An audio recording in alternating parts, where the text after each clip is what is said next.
Fikum barakallah. Jazakallah. Bismillah.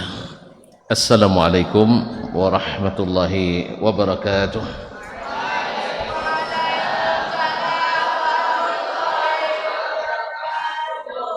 Innal hamdalillah nahmaduhu wa nasta'inuhu wa nastahdihi wa nastaghfiruhu wa natubu ilayhi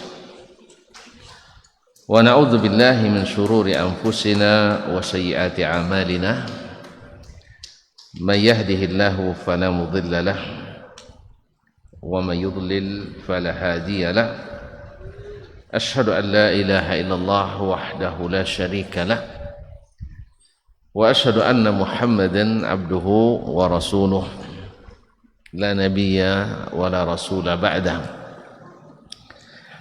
ya ayyuhallazina amanu taqullaha haqqa tuqatih wa la tamutunna illa wa antum muslimun ya ayyuhan nas ittaqu ربكم الذي خلقكم من نفس واحدة وخلق منها زوجها وبث منهما رجالا كثيرا ونساء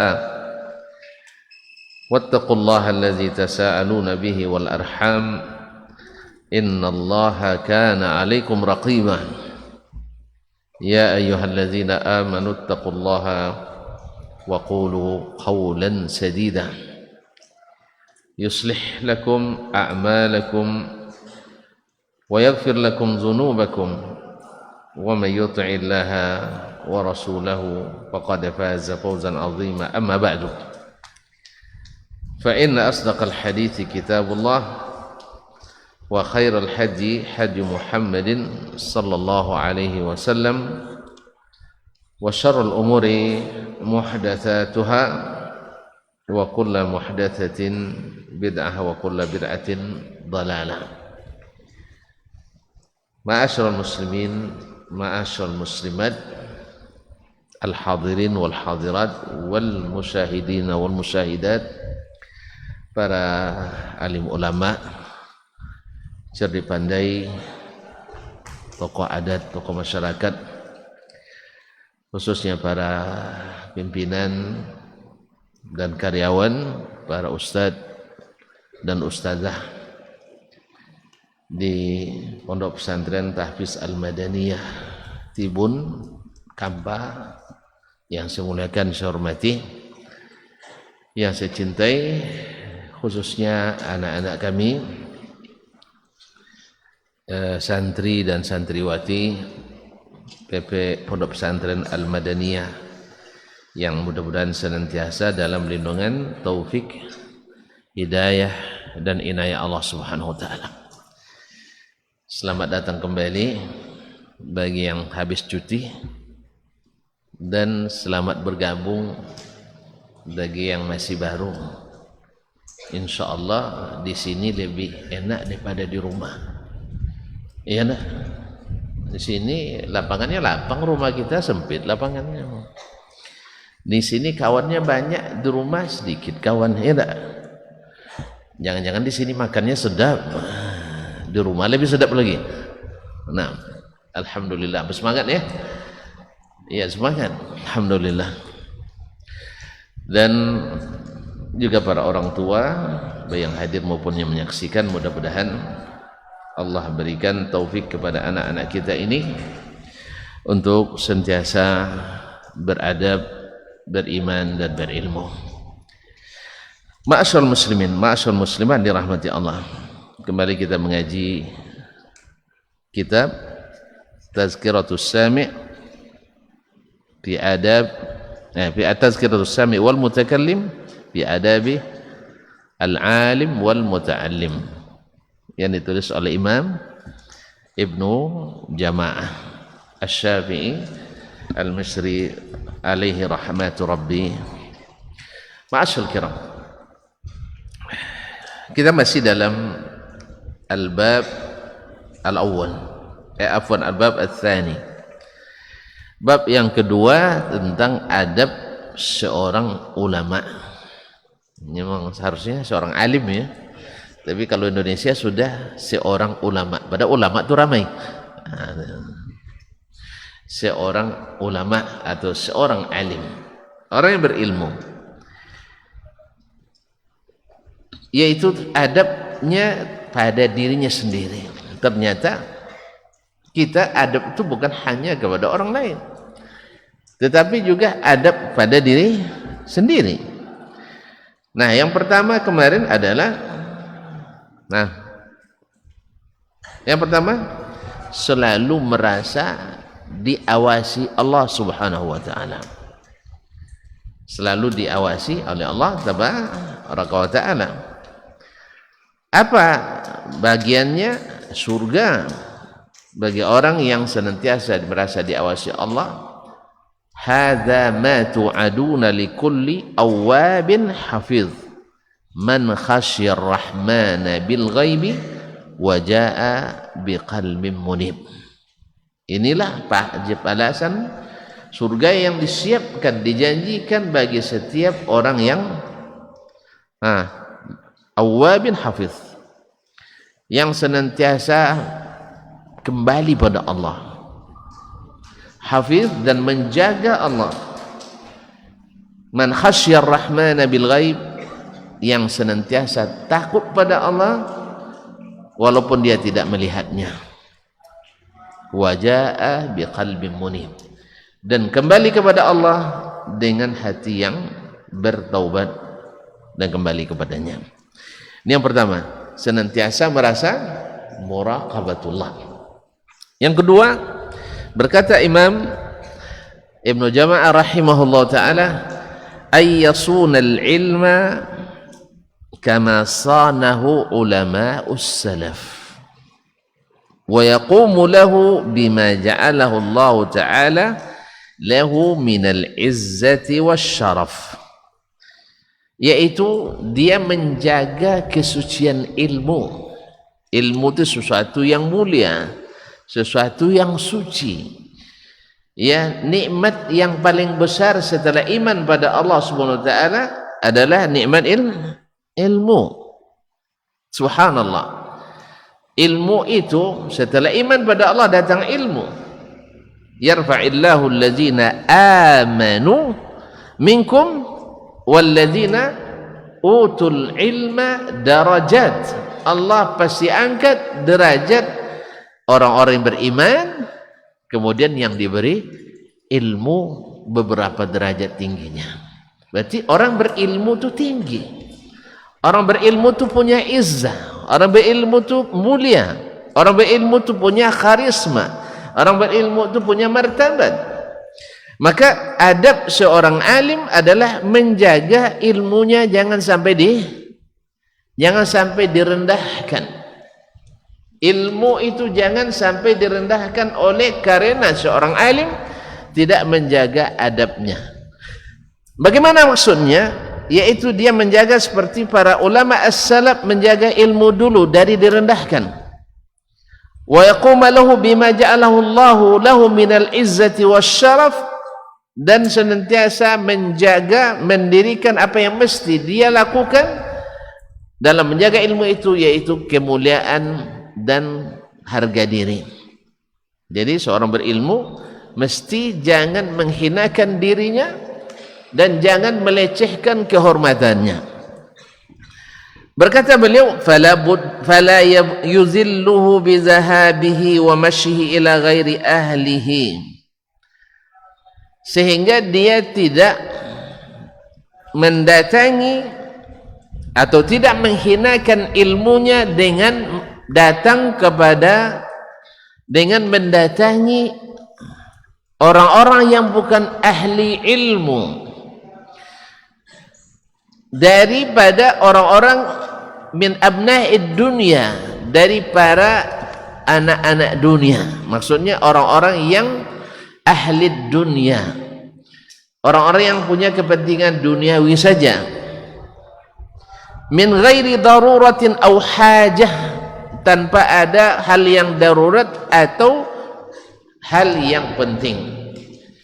Artinya apa? Kaum muslimin dan muslimat dirahmati Allah, kalau bahasa kitanya, orang berilmu itu tidak boleh menghinakan ilmunya dengan merendahkan diri di hadapan ahlud dunia. Ahli dunia itu siapa? Semisal pejabat, semisal orang yang kaya yang tidak menghadap kepada Allah, lalu kita karena mengharapkan sesuatu dari jabatannya atau karena mengharapkan sesuatu dari uangnya, lalu kita merendahkan ilmu ini datang kepadanya, menjadi pesuruhnya. Itulah bahasa kitanya.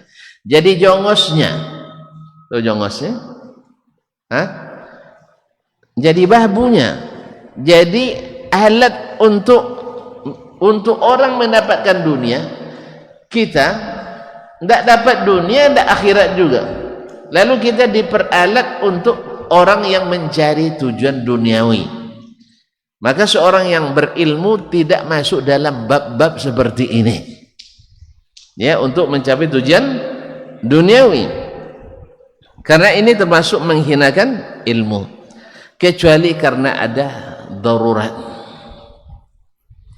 ada hajat, yaitu untuk mendakwahi atau untuk melakukan amar ma'ruf nahi mungkar. Karena tidak bisa dilarang. Artinya secara mutlak orang berilmu tidak mungkin tidak berhubungan dengan orang-orang yang memiliki kepentingan duniawi, baik orang-orang yang memiliki harta maupun orang-orang yang memiliki tahta. Tapi kalau tujuannya adalah untuk dijadikan jembatan, kita, punggung kita dititir, ya, tahu dititir, dinaiki punggung kita untuk mendapatkan tujuan duniawi, ini enggak. Seorang alim wajib menjaga kebersucian ilmu dari hal-hal seperti ini. Jadi oleh itu kaum muslimin muslim, orang berilmu ya tidak patut untuk menjadi jembatan bagi para ahli dunia. Ahli dunia. Ahli dunia itu seperti apa? Orang nak cari jabatan, kita yang jadi jembatan. Setelah dia dapat jabatan, kita betul-betul jadi jembatan lapuk jadinya. Jembatan lapuk. Ma'asyiral kiram dirahmati Allah. Jadi Syekh mengatakan seorang alim mesti menjaga kebersihan dan kemuliaan ilmu ini. Taib. Au ila man yata'allamuhu minhum, bahkan orang yang nak belajar sekalipun dari seorang alim mesti yang belajar yang datang, bukan yang mengajar yang datang. Tahu apa cara ustaz datang mananya? Hah? Gimana caranya ustaz? Kalau gitu besok kawan-kawan ini ke Pekanbaru lagi. Mau kali ke Pekan? Mau setiap pekan ke Pekanbaru? Hah? Di sana ramai, sini sedikit mobilnya. Ma'asyiral kiram. Apa aja? Kalau tuan-tuan dan perempuan yang ke sana tinggal sekolah nih. Tinggal sekolah. Terus kemudian ummah ustaz tidak cukup itu nampung lah. Ini namanya lihajatin au darurah. Karena ada hajat dan darurat. Karena di zaman ini orang ramai tidak mungkin lagi.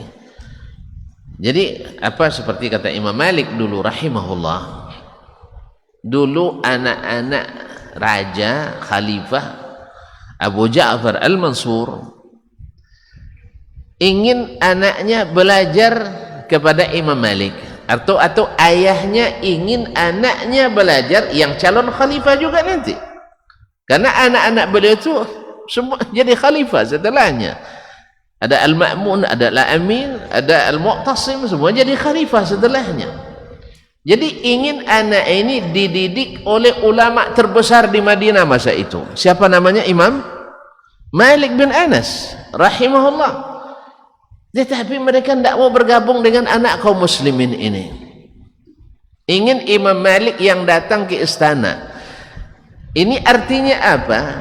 Ini artinya seolah-olah kerajaan itu atau jabatannya sebagai pangeran lebih tinggi dari ilmu yang dibawa oleh Imam Malik rahimahullah. Maka Imam Malik tidak mau.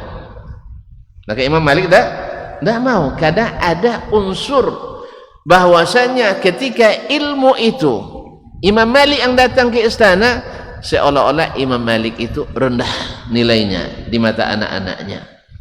Maka Imam Malik bilang, innamal ilmu yu'ta wa la ya'ti. Ilmu itu didatangi, bukan datang sendiri. Cuman adik-adik kan sekarang ketika ustaz datang kan tidak direndahkan kan? Tidak kan? Nah, makanya ustaz datang. Kalau sempat itu perasaannya, ustaz tidak datang lagi ya.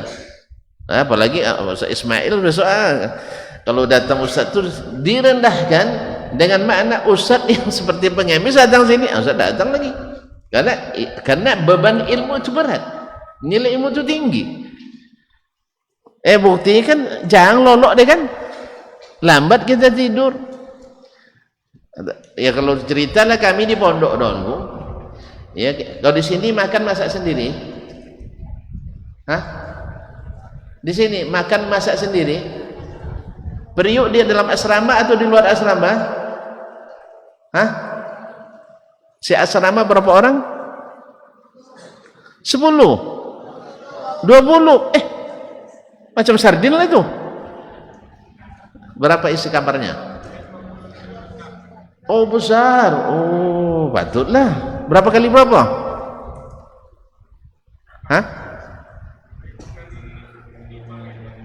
5 kali? Terjadi khilaf. Tidak aufat. 6 kali 8. 6 kali 8 48 meter. 6 kali 8 48 meter ya.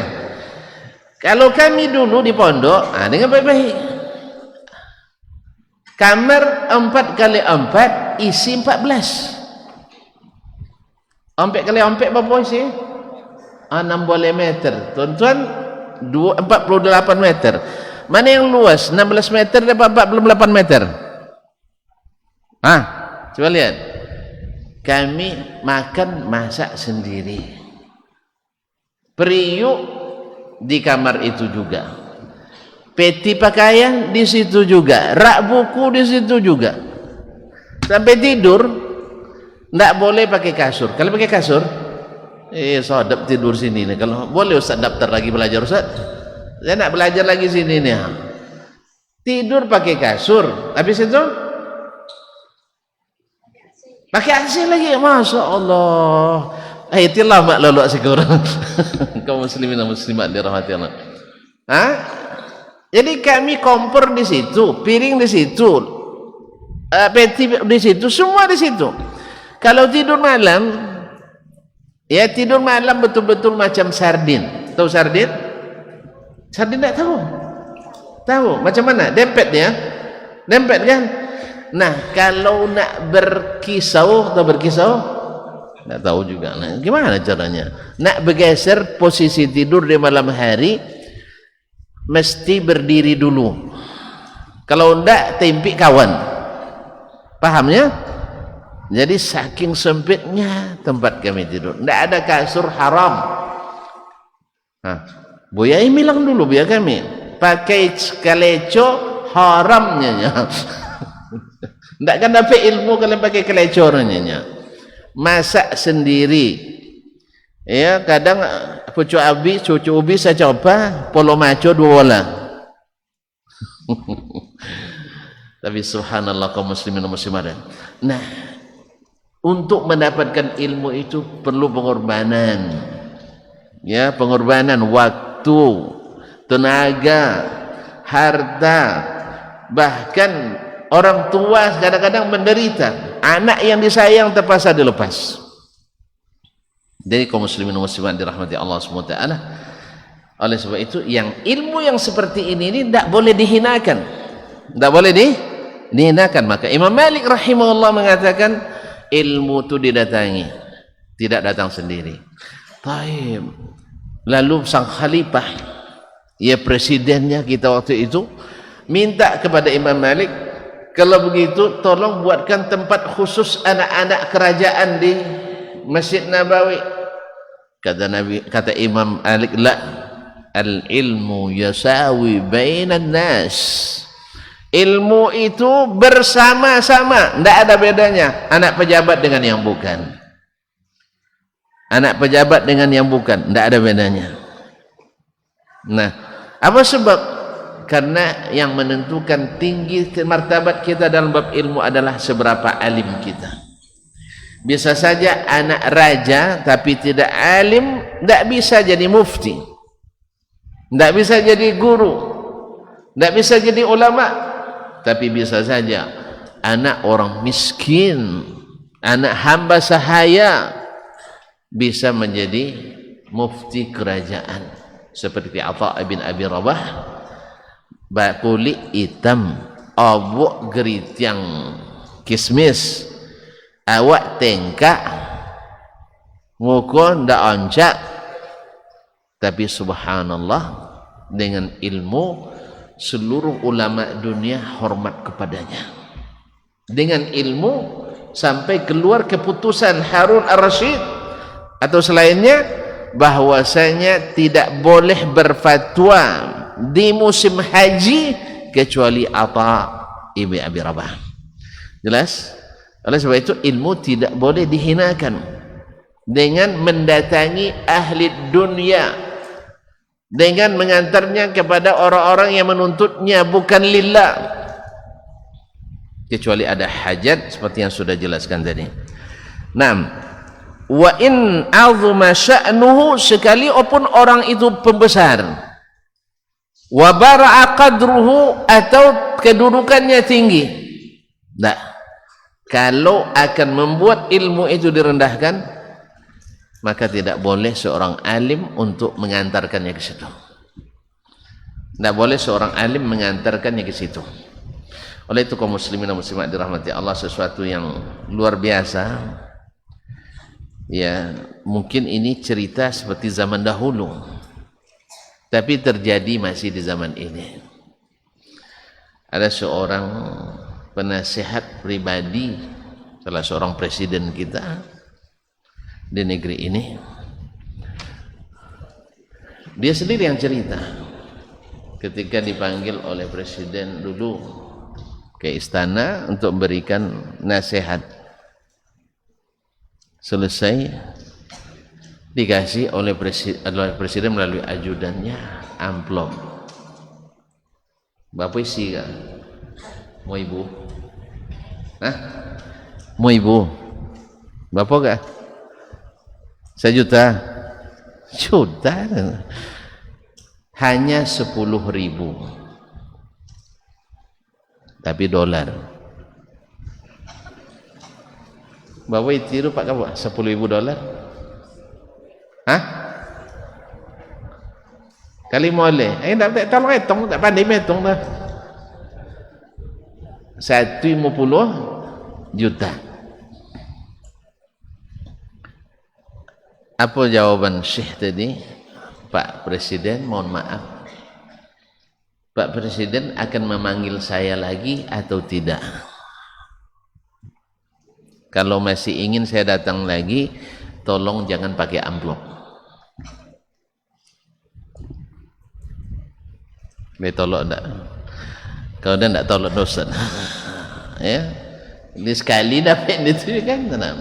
Enggak, ditolaknya.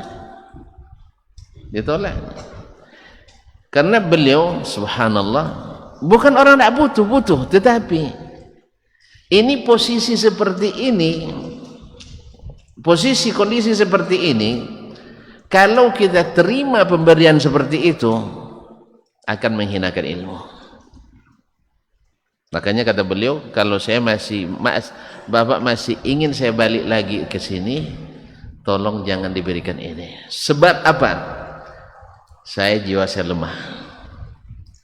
Mungkin pertama ini saya tidak mengingat ini, besok mungkin akan berkata-kata hati. Potong 10.000, mudah-mudahan nambah 5.000, mudah-mudahan 20.000, dan seterusnya. Akhirnya rusak niat saya, rusak ilmu saya. Subhanallah. Tapi kalau Ustaz perlu ongkos, akhirnya dipaksa juga oleh beliau diambil selembar saja dari 10.000, $1. $1 cukup untuk tambang pulang balik ke kawasan Kalimantan. Hafizahullah, dan semoga Allah merahmati mereka, melihara rezeki mereka semua. Kaum muslimin dan muslimat, ini orang yang tahu makna menjaga nilai ilmu tadi. Makanya kaum muslimin dan muslimat dirahmati Allah,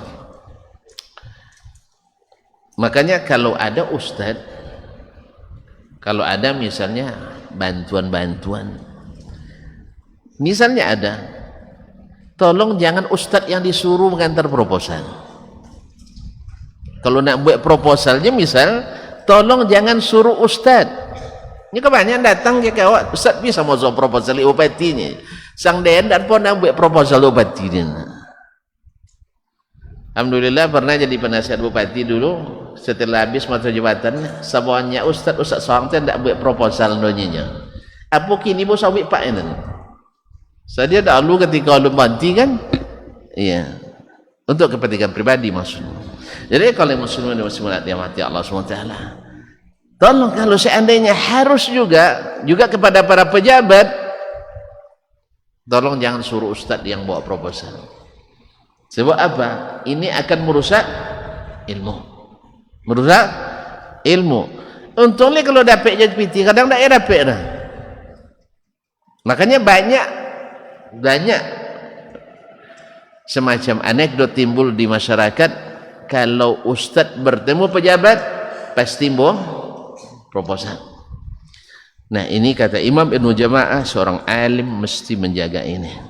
Ma'asyiral kiram, qala Az-Zuhri rahimahullah, berkata Imam Az-Zuhri rahimahullah adalah salah satu ulama besar hadis dan fikih, ulama Islam yang merupakan ulama ensiklopedi, menguasai seluruh jenis ilmu, khususnya hadis.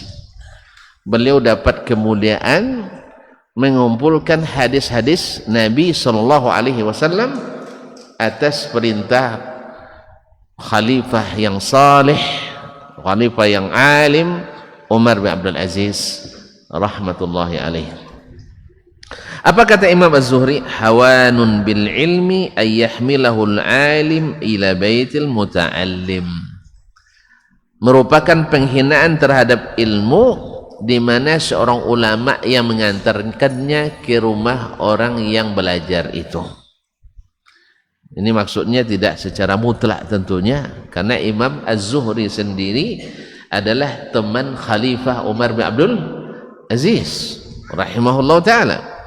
Maksudnya itu tadi, orang yang mengantarkan ilmu ke orang yang tidak menghormati, tidak meninggikan ilmu tadi.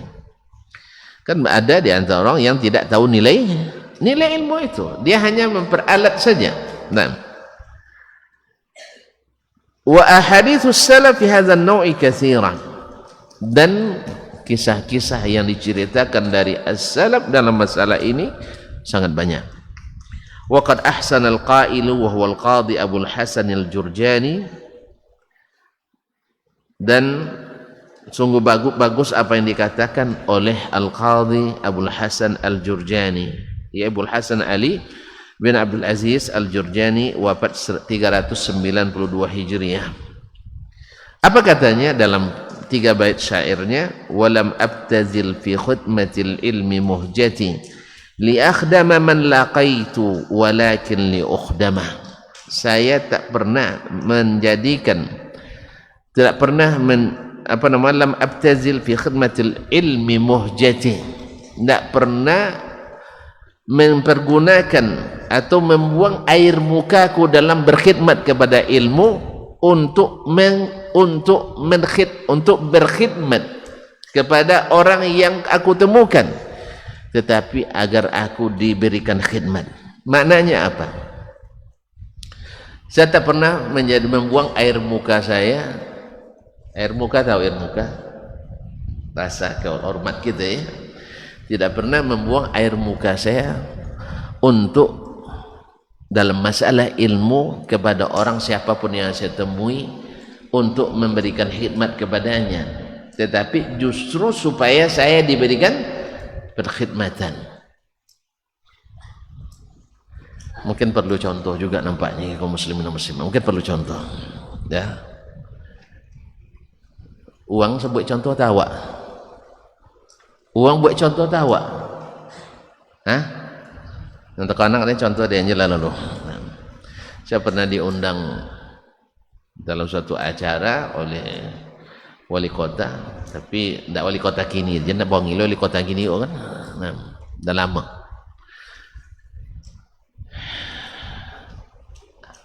Saya datang memang terlambat, bukan terlambat dari jadwal, terlambat dari kedatangan mereka, karena jadwalnya setelah maghrib. Awak datang setengah jam sebelum maghrib, kan tidak terlambat adalah. Tapi ternyata mereka tanpa saya ketahui memajukan acara, ada mukaddimahnya sebelum itu. Tapi untungnya tidak hadir lah, ini acara tidak jolly juga. Nah, jadi kaum muslimin, ketika nak masuk ke lingkungan masjid tempat acara, saya tidak boleh masuk mobil saya, tidak boleh masuk motor. Apa sebab? Motor wak buruk. Kan itu mobil kita buruk, dia tidak tahu siapa yang dalam mobil gitu, tidak boleh masuk. Padahal saya lihat di dalam, misalnya kan di jalan kelihatan tuh masih ada tempat parkir masih kosong. Akhirnya saya bilang sama orang tuh, saya ini penceramah, karena acara intinya adalah ceramah memang. Nah, diundang oleh Pak Wali. Apa katanya? Ustadz pergi parkir dulu, lalu jalan ke sini. Nah, itu tersinggung saya. Ini merendahkan ini. Saya bilang lagi, kalau mobil saya tidak masuk, saya akan pulang, Anda tanggung jawab. Sabu ini ya, bertanya dulu mobil Pak Wali masuk, masuk.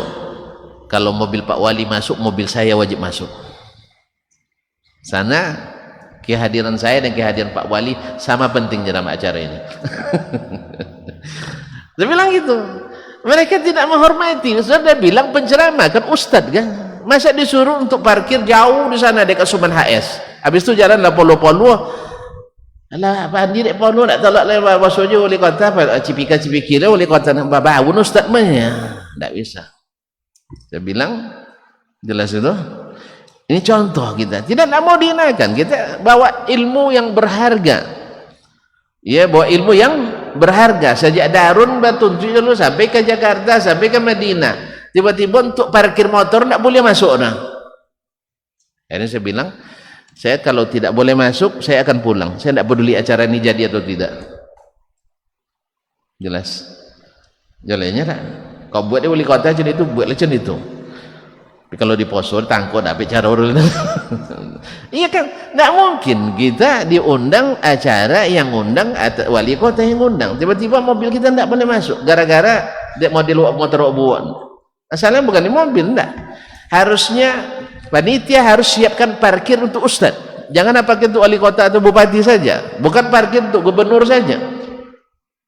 Ustadz itu harus dihargai, karena ustadz tidak ada pensiunnya. Kalau bupati ada pensiunnya, wali kota ada berhentinya, presiden pun ada turunnya. Tapi kalau ustadz tidak ada, karena Allah yang mengangkat, bukan SK yang mengangkat. Tidak pun diberikan SK, kalau Allah yang mengangkat tak bisa direndahkan oleh siapapun.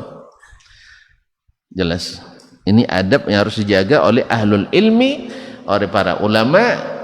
Tahu mereka bahwa ilmu ini punya izzah, punya nilai. Dan bila adab ini hilang dari sebagian kita, mulailah ilmu itu tidak dianggap bernilai oleh orang. Karena apa?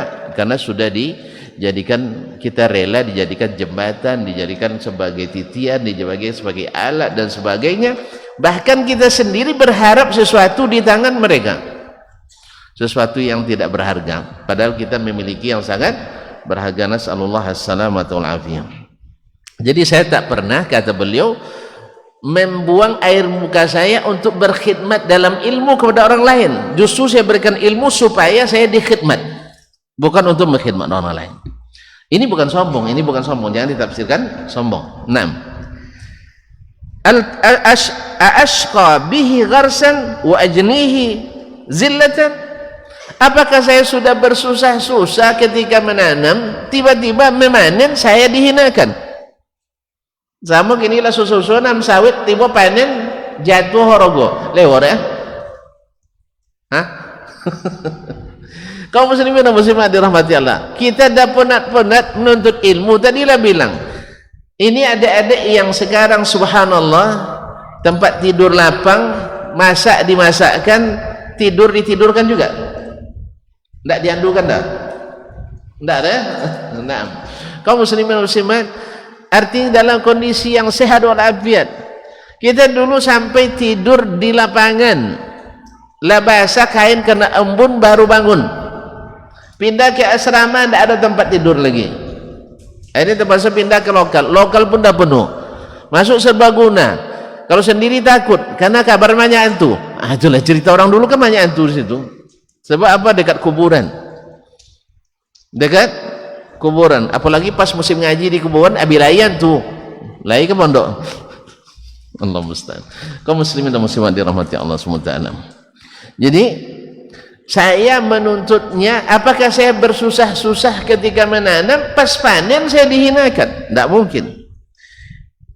Izan fattiba'ul jahli qad kana ahzama. Kalau begitu lebih baik jahil saja kita. Sebab tidak ada bedanya orang jahil dengan orang yang berilmu. Orang berilmu bersusah-susah nuntut ilmu, tetapi tidak dihargai oleh orang. Bahkan yang berilmu sendiri yang menjatuhkan harga dirinya. Tidak, saya tidak mau, kata beliau. Kata Imam Abul Hasan Al-Jurjani 392. Baik, walau anna ahlal ilmi sanuhu sanahum. Andainya para ulama menjaga ilmu, ilmu akan menjaga mereka. Wa law azzamuhu fin nufusi fa'uzzima. Andainya orang berilmu itu menjadikan ilmu itu besar dalam jiwanya, maka ilmu itu akan membesarkannya. Kita lihat sendiri berapa banyak orang yang menghinakan dirinya walaupun berilmu karena urusan dunia atau mengharap sesuatu di tangan abna'ud dunia, akhirnya dia tidak bernilai sama sekali. Karena apa? Ya karena ada kadang-kadang istilah plesetan orang. Kalau dulu Mendiang Zainuddin, dulu MZ dai sejuta umat, sekarang ada istilah baru dai sejuta rupiah. Kenapa? Karena gara-gara sejuta rupiah kadang bisa mengacau dakwah, bisa memecah belah umat, bisa menghentikan kajian, akhirnya nilainya jatuh. Ini jadilah dai sejuta umat, jangan nilai dai sejuta rupiah. Gara-gara sejuta rupiah merubah gaji. Nasallallahu alaihi wasallam. Ma'asyarul kiram dirahmati Allah. Walau anna ahlal ilmi sanu sanahum, andainya para ulama itu menjaga ilmu, maka ilmu akan menjaganya. Walau azzamuhu fin nufusi la'uzzima. Andainya mereka membesarkan ilmu dalam jiwanya, ilmu akan membuat kita besar. Jadi adik-adik, kalau udah punya ilmu, besarkan ilmu dalam jiwa kita. Nanti ilmu itu akan membuat kita besar. Jelas? Jaga kemuliaan ilmu itu akan menjaga kemuliaan kita. Jadi ilmu tidak boleh dijadikan alat untuk mendapatkan sesuatu yang sifat dunia. Lihat ketika kaum muslimin, orang karena jabatan keagamaan kadang bersaing yang tidak sehat, akhirnya kehormatan ulama jadi korban, sehingga jadi bahan berita. Ulama ini berebut jabatan, auzubillah, rusak hanya karena jabatan bekalau. Itu bekalau apa namanya bahasa awak? Bertengkar atau berebut, bersaing tidak sehat, akhirnya menjadi berita di koran. Malu kita. Ya, sebuah lembaga keagamaan, ulama gara-gara berebut untuk jadi pimpinan, akhirnya rusak harga diri para ulama gara-gara itu. Apalagi di zaman orang jahil lebih dimuliakan daripada orang berilmu. Maka oleh sebab itu, jangan sekali-kali dari sekarang Jangan sekali-kali punya nafsu untuk menjadi pemimpin ulama, jangan. Tapi kalau orang menjadikan kita, memajukan kita, berarti karena pantas dan lulus fit and proper test. Tapi kalau hanya dengan tim sukses, dengan lobby sana sini, dengan mengkondisikan, tidak akan bernilai. Dapat pun jabatan itu, tidak juga dihormati orang seperti layaknya ulama. Apalah artinya kita menjadi gunjingan orang-orang jahil gara-gara jabatan yang kita perebutkan tersebut, karena dikondisikan. Nasallallahu alaihi wasallam. Kaum muslimin dan muslimat dirahmati Allah SWT. Kemudian berkata Imam Ibnu Jama'ah rahimahullah, waktu azan sudah masuk. Taib. Ternyata waktu cepat berlalu. Memang bersama antum ni waktu tak terasa. Senang sekali bersama antum ni, masya Allah. Wajah-wajah manis, wajah-wajah berseri, ya, bersih dengan iman dan ilmu, insya Allah. Mudah-mudahan Allah masukkan kita ke surga. Amin. Taib, azan dulu. Setelah azan kita lanjutkan sedikit untuk kita tamatkan satu jenis ini.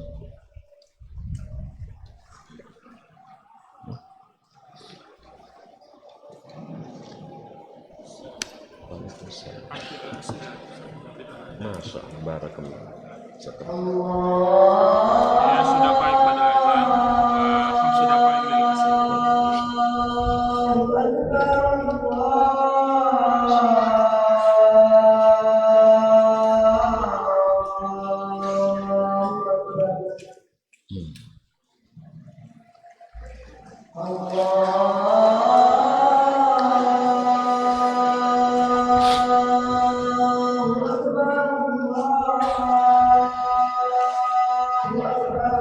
Allah.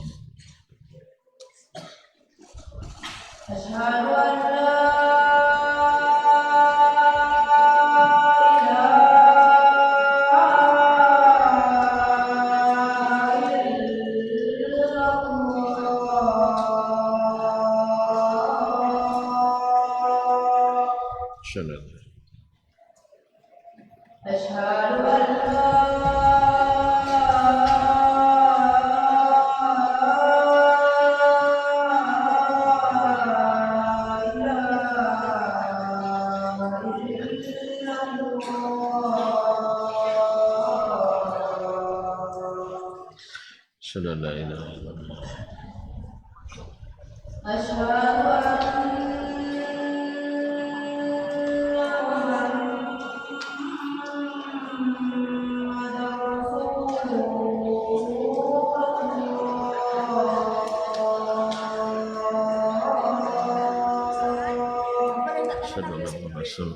Baik, hadir.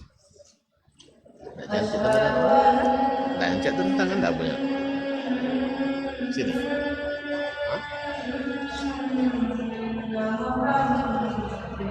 Ya, Masya Allah. Hadir. Assalamualaikum.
haula.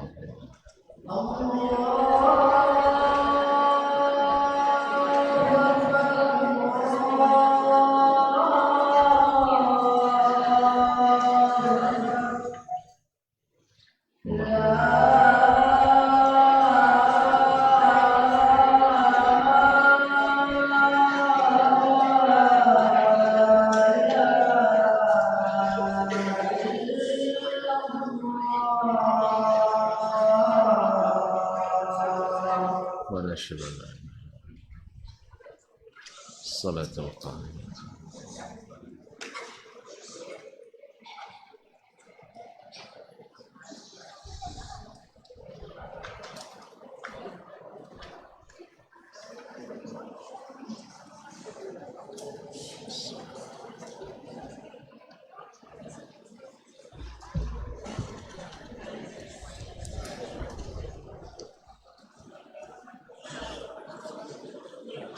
Ma'asyiral muslimin, ma'asyiral muslimat, rahimanillah wa iyyakum.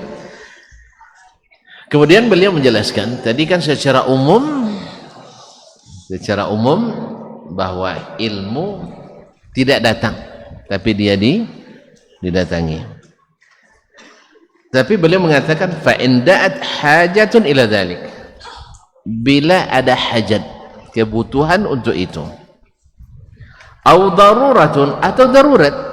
Sekarang misalnya kita yang datang ke syekh ke Arab Saudi misalnya, tidak mungkin semua kita pergi kan. Tapi kalau syekh yang datang ke sini, satu orang syekh bisa ramai yang bisa mendengarkan. Berarti syekh datang ke sini itu tidak masuk dalam bab menghinakan ilmu. Karena apa? Dia datang kepada orang-orang yang butuh, yaitu hajat, bahkan mungkin darurat. Sebab di saat kita miskin dengan ulama-ulama rabbaniyin, ulama yang sesuai kata dan ucapannya dengan perbuatannya, yang senantiasa mengembalikan kita kepada Al-Quran dan Sunnah, bukan pada pendapat-pendapat, tetapi kepada Al-Quran dan Sunnah, seperti yang diamalkan oleh kaum as-salafus salih. Maka yang seperti ini tidak menghinakan ilmu, karena ada hajat dan atau darurat. Aw iqtadathu maslahatun diniyatun rajihah, atau ada kepentingan agama yang kuat, ala mafsadati bazlihi, lebih kuat maslahatnya daripada mafsadanya. Wa hasunat fihi niyatun salihah, dan niat orang yang melakukannya juga salih, ikhlas, fala ba'sa bihi, maka tidak apa-apa insyaallah taala. Insyaallah. Misalnya kalau diundang misalnya untuk, dulu kan Imam Malik tidak mau nih, sekarang kita diundang untuk memberi pengajian di Istana Presiden tadi ya. Nah, diterima atau tidak? Hah? Sekarang belum mau, besok mau tuh.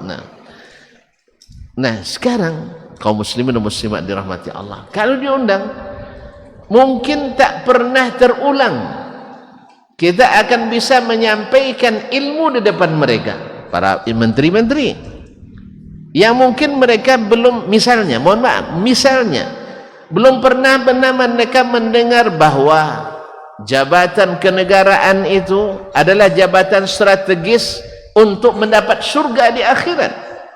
Bukankah salah satu dari 7 orang dapat perlindungan Allah di hari kiamat adalah salah satu imamun adil?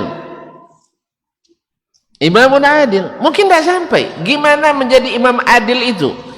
Ternyata antum bisa membukakan jalan baginya, yaitu pertama dengan niat yang ikhlas lillahi ta'ala, kemudian mengikut Rasulullah sallallahu alaihi wasallam, karena pemimpin terbaik sepanjang sejarah umat manusia adalah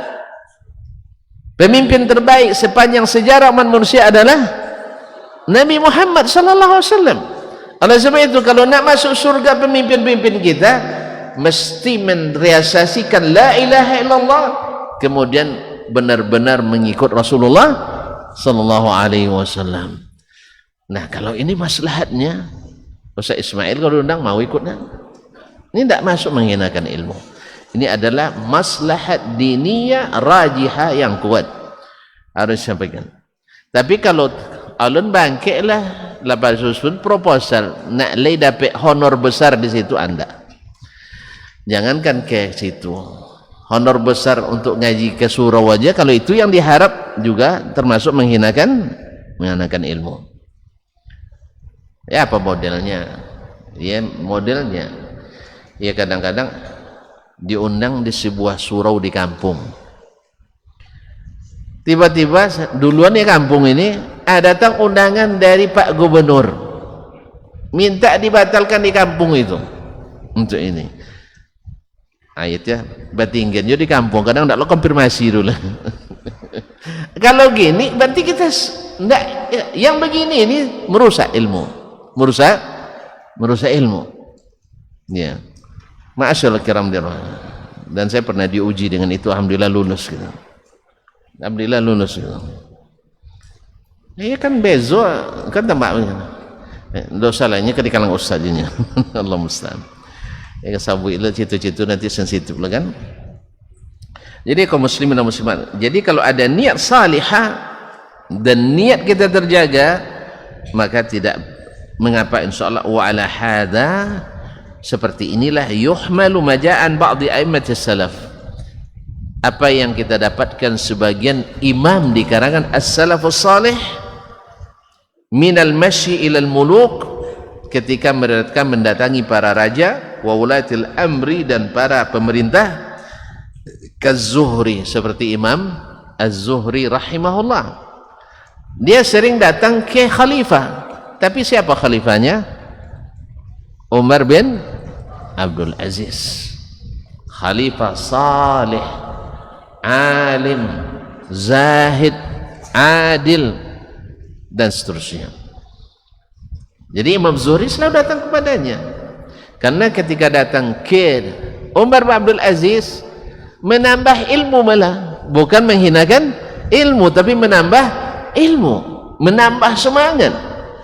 Ya kalau sempat ya, kalau sempat Ustaz diundang Pak Jokowi misalnya ke istana, Ustaz kembangkan pesantren Al-Madaniyah, pesantren ini dan itu di Riau itu, saya sokong. Gimana kira-kira? Semangat enggak? Semangat enggak?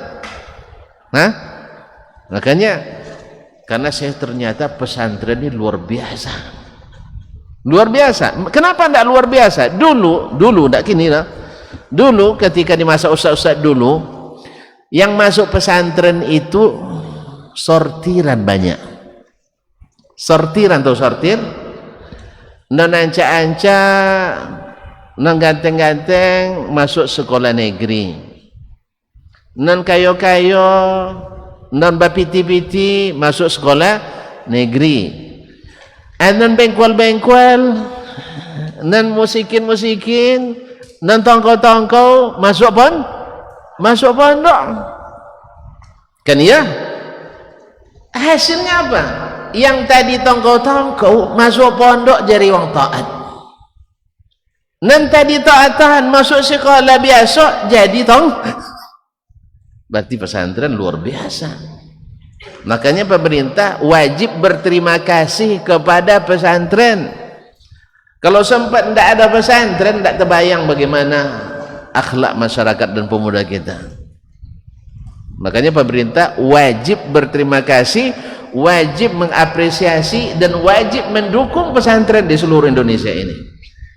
Karena dengan itulah meringankan kerja para aparat keamanan, meringankan kerja para tenaga sosial, bahkan meringankan kerja Pak Presiden.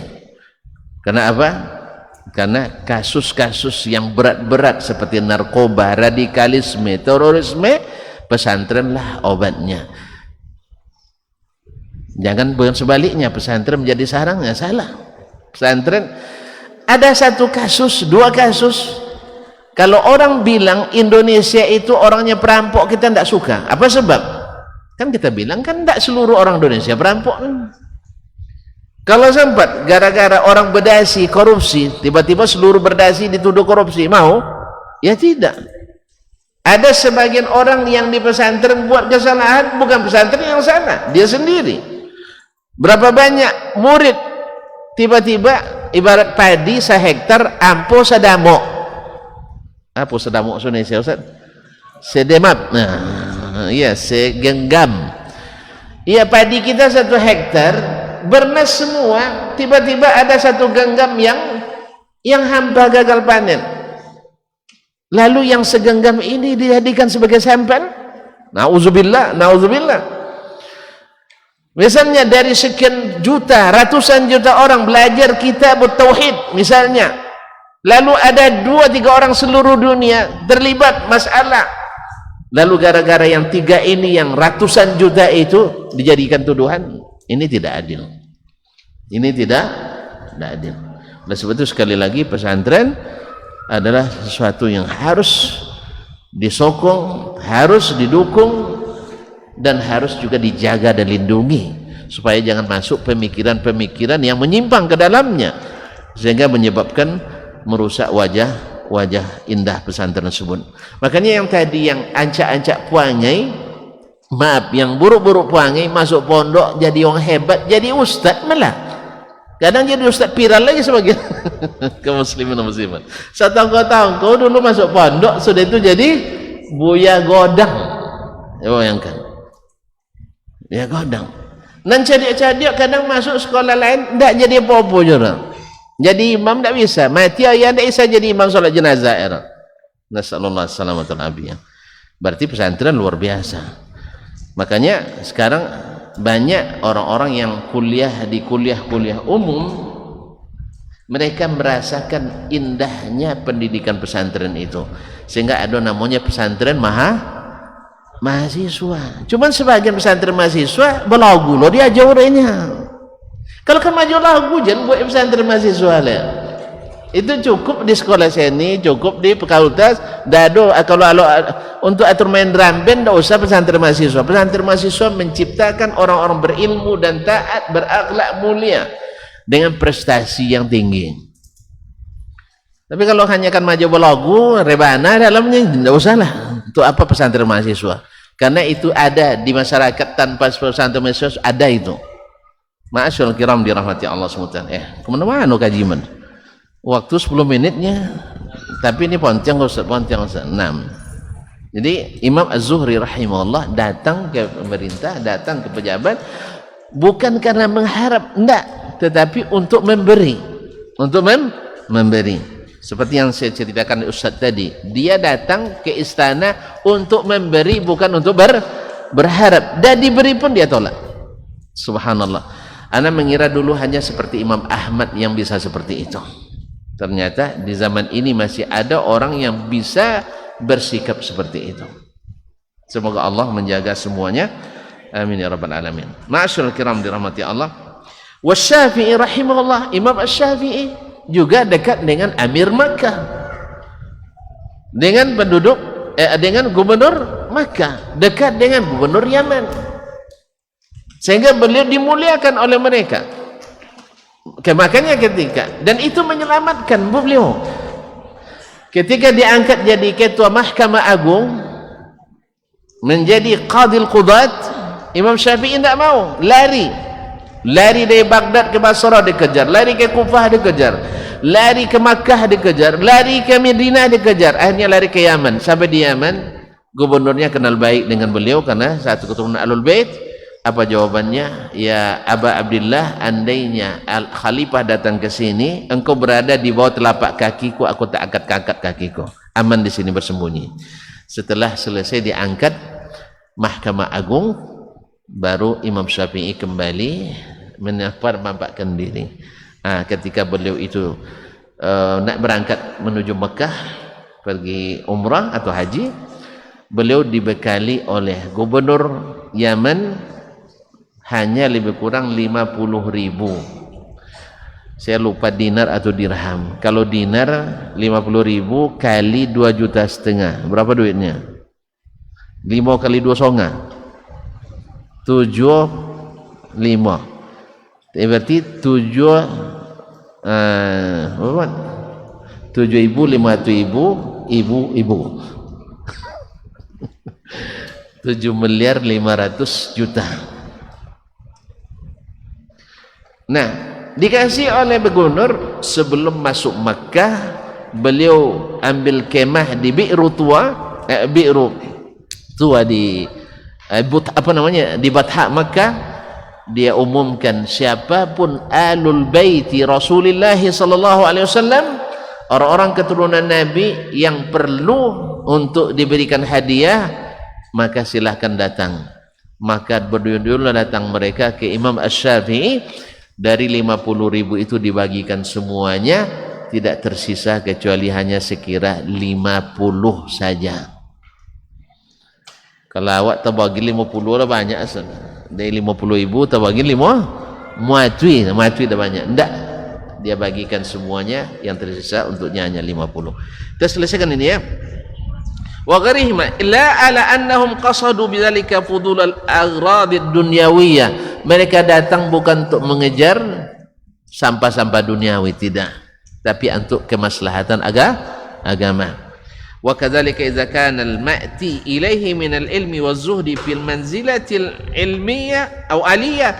Demikian pula bila yang didatangi itu orang yang punya kedudukan tinggi di ilmu, kita ulama berkunjung ke ulama yang lebih tinggi, atau yang punya kezuhudan, orang yang zuhud kita datangi, seperti Imam Ahmad datang kepada Ma'ruf Al-Karhi untuk melihat bagaimana ketawaduannya, sehingga membuat beliau juga semakin bersemangat untuk zuhud di dunia. Nah, wal mahallir rafi', dan punya kedudukan tinggi di dalam bab dunia dan ilmu, fala ba'sa bitaraddudi ilaihi lil ifadah. Tidak apa-apa datang kepadanya walaupun kita sudah termasuk berilmu. Faqad kana Sufyan ats-Tsauri dulu yamshi ila Ibrahim bin Adham, mendatangi Ibrahim bin Adham. Ini terkenal, banyak perkataan zuhudnya yang kita kenal. Wa yufiduhu, mengambil ilmu daripadanya dan memberikan ilmu juga kepadanya. Wa kana Abu Ubaid, dan Abu Ubaid Al-Qasim bin Sallam yamshi ila Ali bin Al-Madini, mendatangi Ali bin Al-Madini. Abu Ubaid Al-Qasim bin Sallam itu seperti Imam Ahmad derajatnya, ilmunya. Yusmi'uhu gharibal hadis, dia berikan ilmu tentang gharibul hadis kepada Ali bin Al-Madini. Ali bin Al-Madini rahimahullah ulama besar yang membuat Imam Al-Bukhari tidak segan kecuali kepadanya. Imam Bukhari mengatakan, tak satu pun ulama yang saya merasa kecil di depannya seperti Imam Abul Hasan Ali ibn Al-Madini. Nah, Imam Abu Ubaid Al-Qasim bin Sallam, sahib kitab Al-Amwal, dia sering mendatangi rumah Ali ibn Al-Madini untuk memberikan ilmu kepada Ibn Al-Madini. Berarti tinggi ilmunya kan ya, orang yang Imam Bukhari aja segan kepadanya, dia datang untuk memberikan ilmu tentang gharibu al-hadis, hadis-hadis gharibnya lafaz-lafaz hadis. Nah, kalau dalam untuk ini maka tidak termasuk merendahkan ilmu, justru meninggikan ilmu. Barangkali keterangan yang sangat-sangat singkat ini sangat singkat tapi panjang juga ya, cukup untuk membuat kita paham. Taib, adik-adik yang mulia, adik-adik yang disayang, ini ada hadiah. Nah, ada yang mau? Yang mau? Banyak yang mau rupanya ya.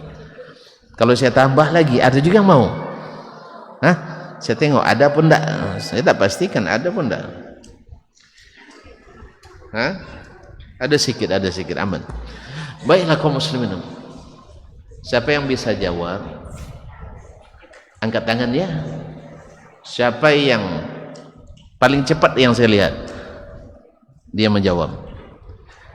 Nama ulama yang terakhir tadi Ustaz sebut. Hah?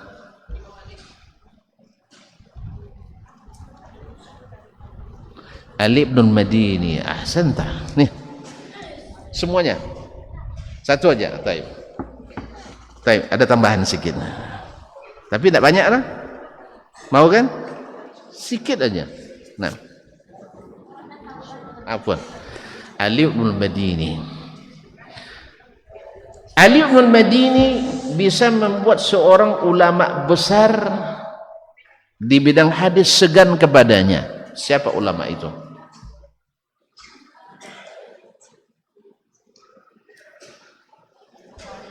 Al-Bukhari. Ta'al. Betul. Nah, Ali ibn Madini ini membuat Imam Al-Bukhari merasa segan kepadanya. Tafadhal. Masya Allah. Siapa nama saya? Hah? Arkan. Anta talib jadi? Masya Allah. Tafadhal. Masya Allah. Taib. Ada dua lagi untuk siapa nih ya? Hah? Untuk Ustaz aja ya? Taib. Kaum muslimin.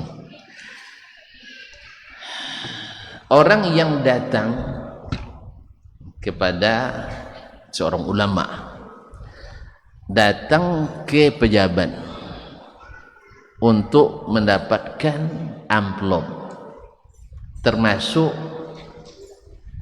meninggikan ilmu atau merendahkan ilmu. Merendahkan ilmu berarti tidak boleh ambil amplopnya. Hah? Salah antum. Hah? Sini. Dah betul dia tadi tu. Cuman agak ragu dia. Siapa nama? Hasan?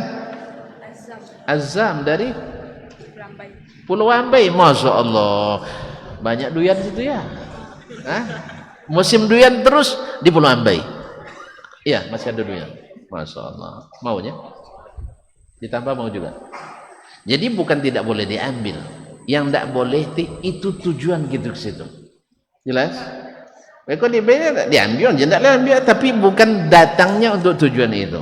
Masya Allah. Jazakallah khairan. Taib, cik lain. Imam hadis terbesar di zamannya di Madinah dan salah satu dari imam mazhab yang 4. Imam Malik. Orang mana dia? Orang mana? Madinah. Iya betul. Kan dia bilang di Madinah tadi. Orang Madinah. Taib, silakan. Masya Allah. Masya Allah. Habis ya? Hah? Habis tambahannya? Oh masih ada. Aman. Taib, Masya Allah. Afwan, ini agak besar sedikit. Hah? Siapa yang berani menyimpulkan kajian kita malam ini? Menyimpulkan kajian malam ini dalam 10 kata.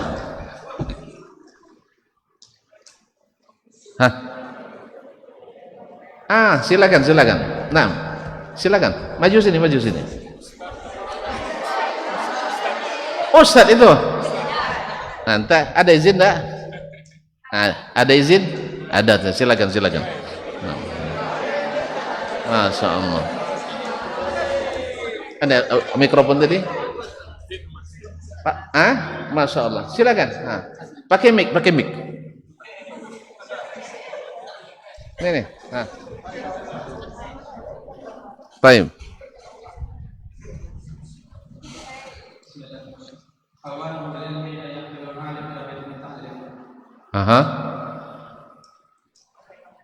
Bahasa Indonesia lah, tidak paham kami bahasa Arab dah.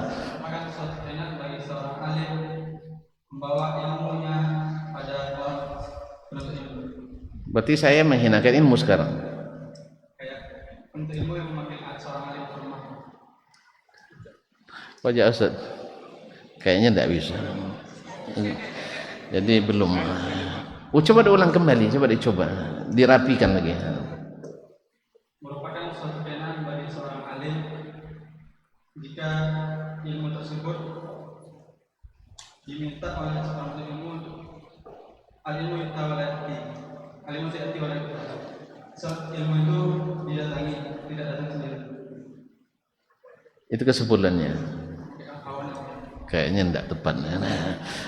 Tepat. Saya mohon maaf dulu ya. Ada yang nak coba lagi? Silakan saya.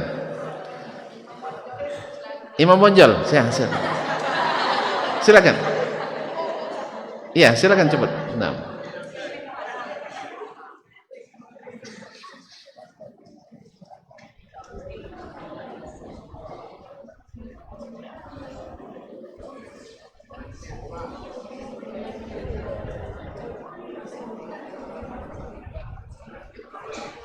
Nah, pakai mic.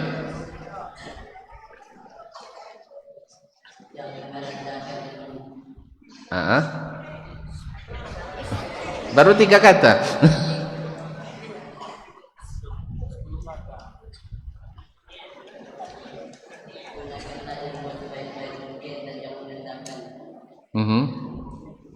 Belum tercakup semuanya. Baik. Kayaknya belum bisa dapat hadiah utama. Baik, tapi tak apalah. Nah, belum lagi. Ini boleh.